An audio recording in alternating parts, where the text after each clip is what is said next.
Good morning. This lesson is for my honors integrated 1 classes and my integrated 1 classes. But before I get started, I want to say I hope that everyone's doing all right out there. I'm not sure how I'm going to title this lesson, but I'm going to title it how I title it in the title. But what I am sure of are 3 goals for the day. And the first goal is going to be to go over the rules for graphing inequalities in 2 variables. The second goal is going to be to graph an inequality in slope-intercept form. And our third goal is going to be to graph an inequality in standard form using intercepts. But before I get started, I'd like to encourage you to have watched the previous lesson that I gave. I'm wearing a pink shirt, I believe, long sleeve. And in that example, that video, we create an equation in standard form about a situation. And the situation is about spending $70 on $5 hats and $7 shirts.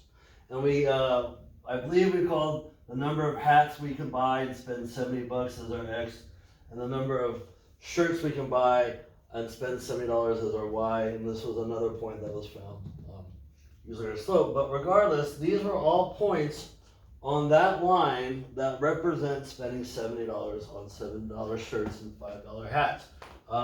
Vertical axis is number of shirts, so I can buy 10 shirts, no hats, and spend $70. I can buy 7 hats,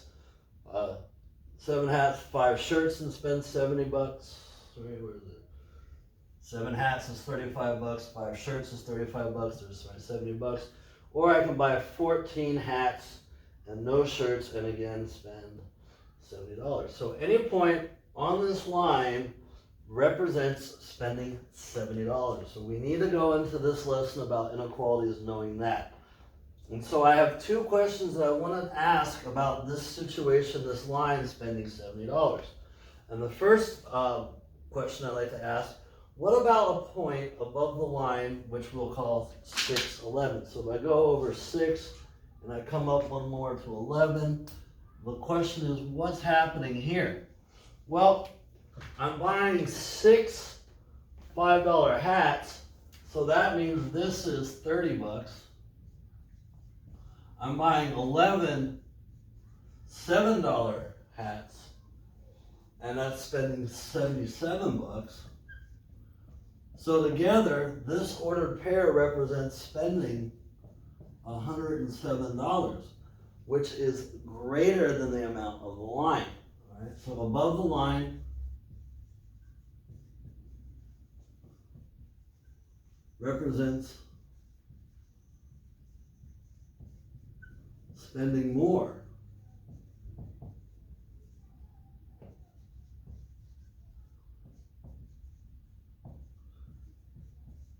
than $70. All right, so if we're above the line, we're spending more. But let's look at what happens when we are below the line, like the point 2, 3. So if I come over 2 and I go up 3, we're here. And so if I buy 2 $5 hats, that means I spent $10 on hats. If I buy 3 $7 shirts, that means I spent $21 on shirts. And together, that means that I spent $31. So below the line represents spending less than $70.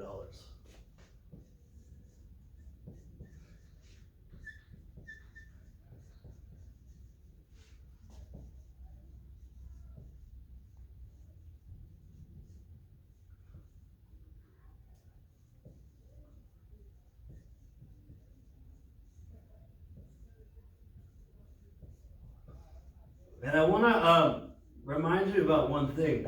The equation in this line was created by points that represented spending $70. So the line itself represents spending $70. So hopefully you understand, if we're above the line that represents spending $70, we're spending more than 70. And if we're below the line that represents spending $70, we're spending less than 70. So I wanted to introduce that concept so you understand the next part of this lesson is go over rules for graphing inequalities in 2 variables. So let me clean all this up, set up the next part of the lesson, and I'll be back. I'm back. So let's go ahead and continue with this lesson here. So I have the rules for graphing inequalities in 2 variables. So I'm going to go ahead and jump into our first goal. So let's go ahead and interpret what the symbols mean.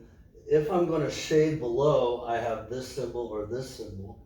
If I'm going to shade above, I have this symbol or this symbol. If my line is dashed, which I'll get into what that means, I'm going to use this symbol or this symbol. And if my line is solid, I'm going to use this symbol or this symbol. Now, we always assume that y is on the left of the inequality symbol. So let's talk about what a dashed line means. A dashed line behaves like an open circle, where it is not part of the solution. So remember in inequalities when we had something that was like the shading is right of 7, and we had an open circle at 7, if I was to put 7 in for my value of x, 7 is not right of 7. That is a false statement. That's not true.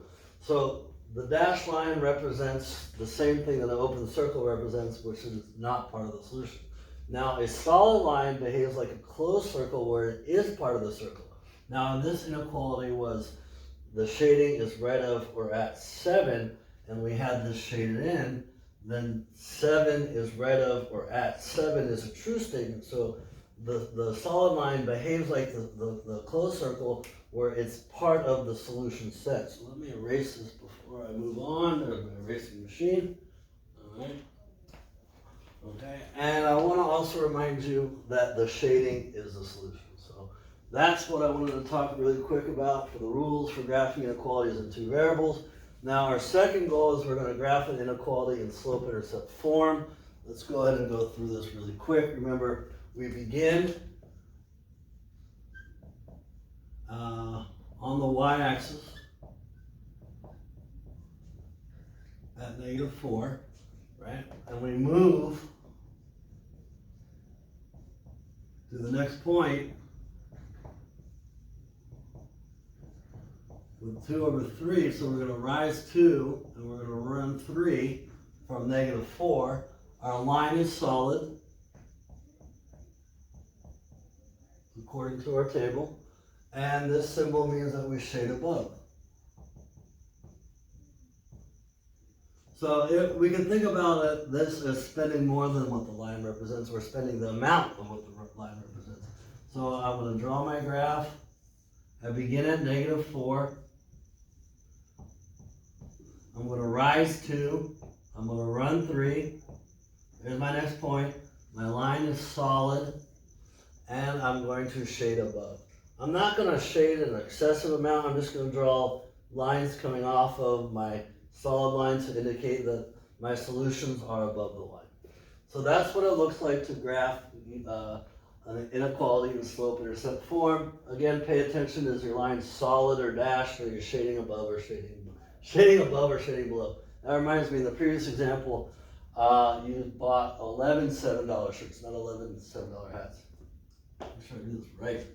Okay, so let's go ahead and move on to our third goal. We're going to graph 3x plus 2y is less than 9. Well, first we have to find the intercepts.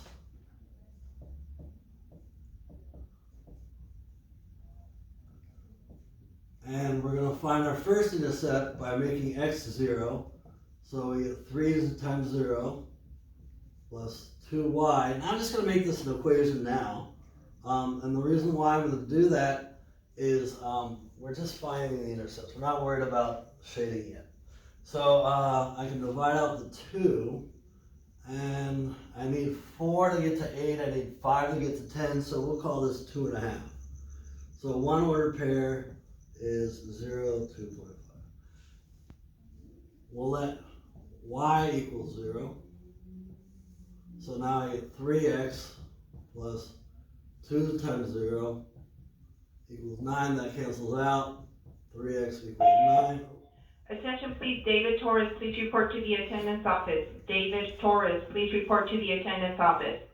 Alright, so now I have another order pair at 3, 0. Let me make sure I'm still on here. I hate having to record these things.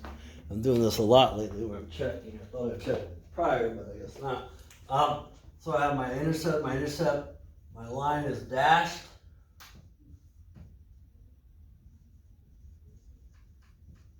And I'm shading below. So as long as your your y value is between 2 and 3, you're fine. So I have 1, 2, 3. As long as I'm between 2 and 3, I'm fine. And I'm at 3, 0, 1, 2, 3, 0. My line is dashed.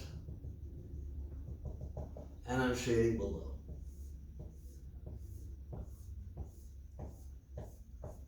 Alright. So that's what it looks like to graph an inequality in standard form using intercepts. We know what it looks like to graph an inequality in slope-intercept form. And we went over the rules for inequalities in two variables, and hopefully you understand again that above the line you can think of as spending more, below the line you can think about spending less. So I'm going to go ahead and end this lesson here. Again, I hope everyone is doing all right out there. Have a great day, everybody. Bye-bye.